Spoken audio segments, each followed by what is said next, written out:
Hey everyone, and welcome to Mike Likes Robots. Today I've got a video for beginners that are looking to teach themselves and get the most out of their tutorials. This is the best foundation that you can give yourself going forward to make sure you understand every line of code that you're writing from the tutorial. It follows on from my video about how to get started as a robotics software engineer, which I'll link at the top. In that video, I talk about how you should use every resource to your advantage in order to learn the most that you can. So I wanted to show some examples of the kind of resources that you can use and the tools at your disposal to make the most out of that tutorial. First, we're going to talk about source control using Git, which is what you can use to check what has changed between the last working version and what you're working with now. Then we'll look at some sample code and figure out what each line is doing as much as we can. Then we'll look at some examples of online resources to help explain the remaining lines of code. Once we've done that, we'll look at using a debugger to dig into the code and see how it executes. And finally, we'll look at writing some automated tests to help us dig into the code more easily and figure out what's going on. To do this, I'll use the ROS tutorial for writing a simple publisher and subscriber in C++, because as it's not in Python, it's probably less familiar to you, which helps me to explain how you can teach yourself even better. So the first thing we're going to look at is using version control.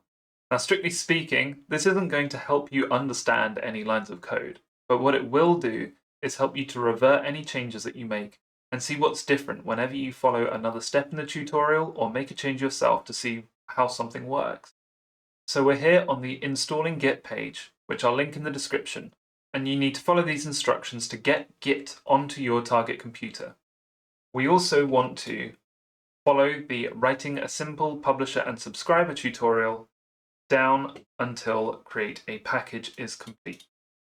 This is where we're going to stop and configure Git and then get our initial project committed. So here I am in VS Code. I'm in my target instance with ROS2 running. Now I need to set up Git with some configuration. So I want to set a user email and a user name on it. First, I set the username. Then I set the user email. From now on, wherever I use Git on this system, it will use that username and email. Now I'm going to commit the current project.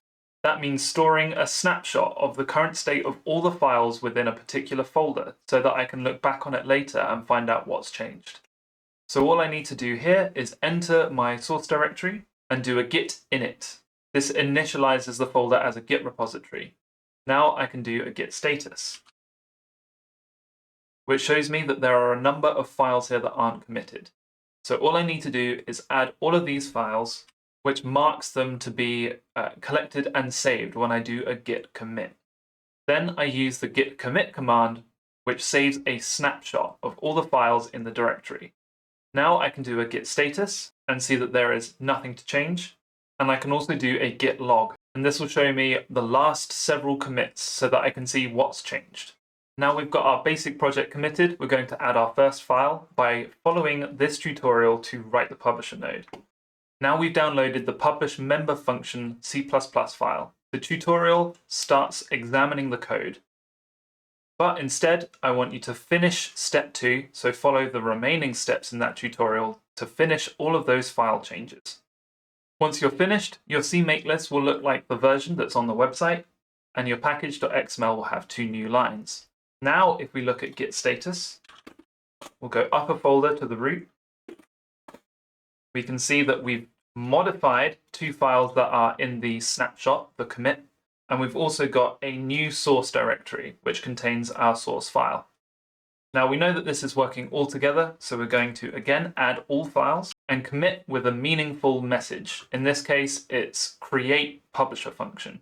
Now we can look at the status, and it's clean, and we can look at the log. And now we have 2 commits, one with the message initial commit and one with the message create publisher function, which helps us track what's changed between each commit.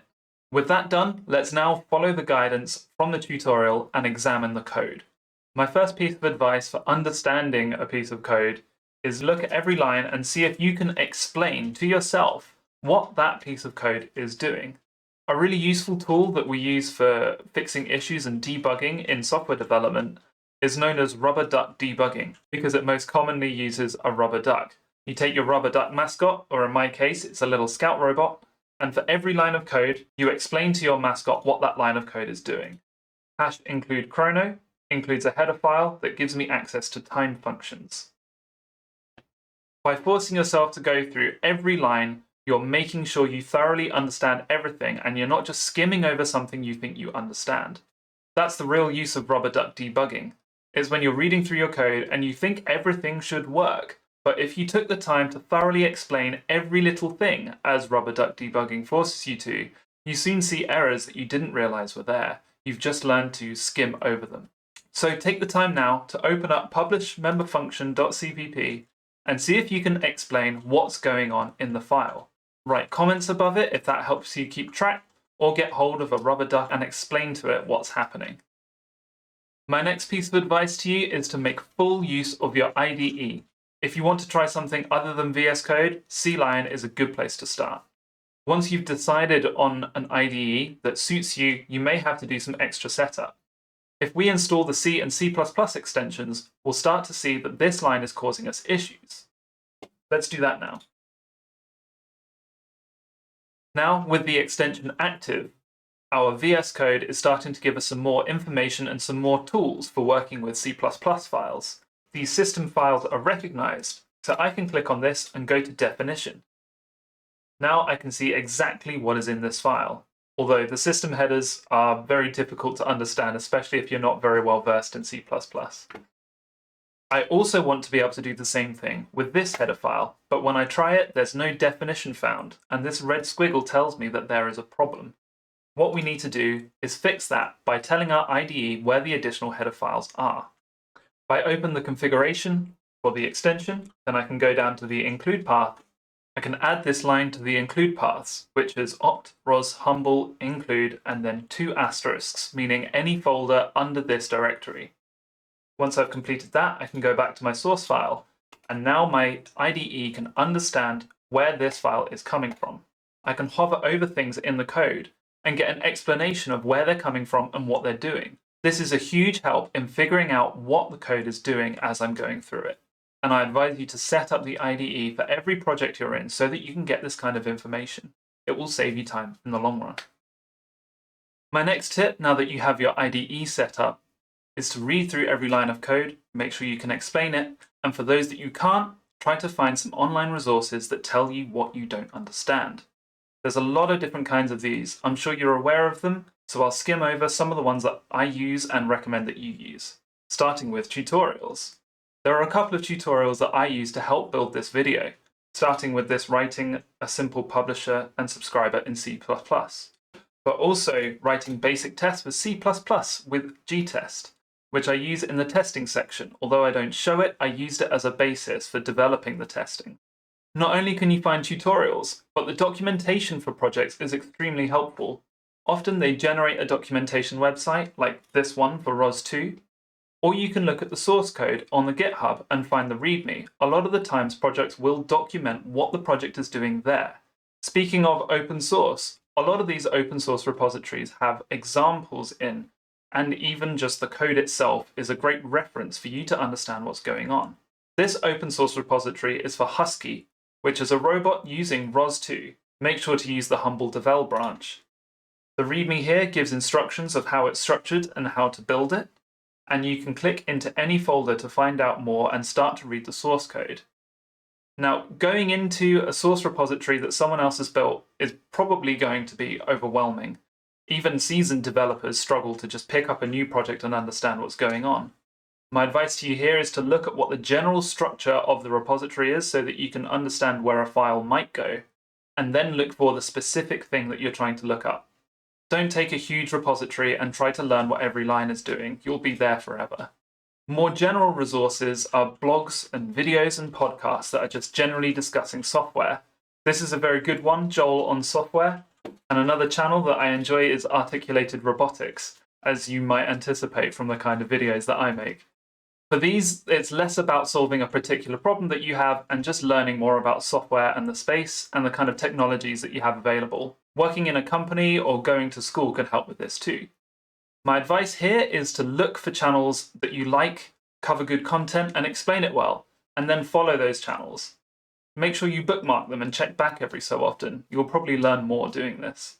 Next is to use forums like Stack Overflow or Reddit. Chances are you'll have come across Stack Overflow if you've searched for any kind of problem that you've got, because these questions are so frequently asked on here. You can use these to look up answers for your existing questions, and in the rare case that your question hasn't already been answered, don't be afraid to post a question. Just if you do, make sure to include plenty of information, preferably with a small sample code that you can use to demonstrate the problem quickly. These sorts of questions get bad responses when they're easy to find the answer for online, or where you don't give enough information that someone can help you. Next is doing courses, like on Codecademy or on LeetCode Explorer. These are often organized into a lesson plan and give explanations as you go so that you can figure out what's going on. Doing these are great for your general understanding, although if you're trying to solve a specific problem, again, these are unlikely to help you. These sites often also have coding challenges, like on LeetCode or on Project Euler, where they have specific coding challenges that tax you to try different data structures and different algorithms to solve a particular problem. These are good fun and they keep you invested. My particular favorite is Advent of Code, which I try and do every year. And lastly, possibly one of the most useful tools is to use AI. The new surge of generative AI tools is great for coders. With ChatGPT, we can post in just any question and chances are it will be able to understand our question and give a good response. Or we could give it a snippet of code and say, how can I improve this? Or what is this code doing? Anything that we're unable to answer ourselves, we can often give to ChatGPT and get a response. Another piece of AI that is useful while coding is to have a coding companion like GitHub Copilot or AWS Code Whisperer. These use pre-trained models that already know a lot of common coding, and so they can auto-complete your code for you in those cases that you're writing something that is commonly written, and saves you from looking up things online. In this case, I wasn't sure what the functional library did, and when I searched for it, I found a reference guide to the documentation from cppreference.com, which shows what the header is doing and the functions that are inside it. In this case, it gives me access to std_bind. And because I don't know what std_bind does, I can find that on Stack Overflow and get a full response to my question. Still, even if you can explain what every line of code does, you might not know how well it all links together, or you might even be struggling using online resources to work something out. That's where we can set up our debugger and start to look at exactly what the code is doing. Debugging, as a general term, is trying to find issues in your code and then fixing them so that the code runs correctly. There is a special tool called the Debugger, which can help you to do this. What the tool does is allows you to set breakpoints inside your code for it to stop execution on that line. And you can take a look at what the variables are, what the next steps are. You can even edit the breakpoint to give you different options, like how many times it's been hit, or whether a variable matches a particular expression. There's so much power inside this tool once you learn to use it, but first you need to set it up, which is particularly tricky for C++. So I wanted to show you how to do it for ROS2. First, we need to make sure that we have the debugging tool installed, which is called GDB. So we can install that. Once that's installed, we want to create a debug configuration. On VS Code, that means going to the Debug tab and creating a launch.json. This will open with an empty configuration. Then we can click the Add Configuration button and select the GDB launch option. Now in our case, this is mostly fine, but our workspace folder has a special path to the output, which is going to be install publisher. Now we can check this by doing a build and seeing where the file ends up. So let's do our build. But rather than using the standard colcon build command, we're going to add a couple of extra arguments so that it builds with debugging enabled, or rather it generates debug info. This is the command we'll use to build it with debug info enabled. And now our build is complete, we can open up the install directory, cpp pubsub, and lib, and we can see our Talker file has been created. So we're going to change the file to match that.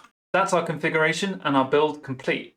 Now, if we launch this, it will launch this particular file from the system and also let us debug it. Let's put a breakpoint in so that we can investigate what's happening in the code. I'm going to put a breakpoint on line 43 by clicking to the left of the line number, and then I'm going to go back into the debug panel and start the debugger. One thing I had to do to get this working was to source the local install setup.bash. So from the dev workspace, do source install setup.bash before launching. With that, we can see this line in yellow, which is the line that the debugger has paused on. Now we can hover over any of these variables, and message is currently empty because it hasn't yet executed this line, which is where it sets the message data. We can also see our count variable, which currently contains 0. We can also, if we want, set a watch on these variables. So our left panel here shows the local variables. We can watch particular variables that we're interested in, and there's also a call stack, which is a little more complicated. So let's set a watch. We'll add to watch on message.data and add to watch on count. Now they're here on the left. Let's zoom in a bit. Message.data is an empty string and count has 0. In the top left, we have some symbols for how we can navigate the code. This one will resume execution until a breakpoint is hit again. This one will step over one line. This one will step into the function that is on the line. So if you're calling a function, you can go into the function rather than stepping over it. And step out is the opposite. If you're inside a function, it will run to the end of the function and then step back out from wherever it was called from. You can also start over or stop execution. So in this case, we're going to step over, and we can see that our message.data has been updated to hello world 0, and our count has now been set to 1. So a debugger is a powerful tool for letting us stop code while it's running and investigate what's going on.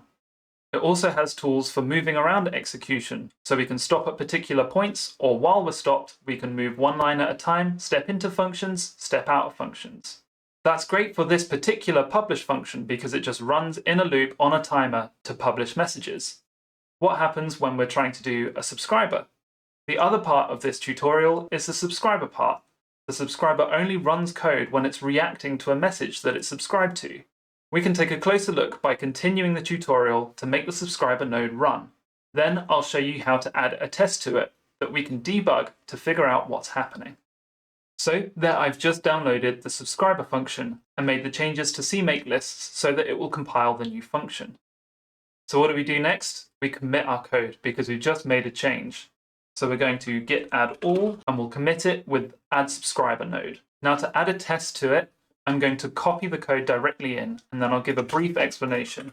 Essentially, what we're doing is if this symbol is not defined, it uses the normal main function. But if we define the symbol in our CMake lists, we'll define it. Then instead, it will include the other block of code, which includes a test. I'll just change this so that it colors in properly.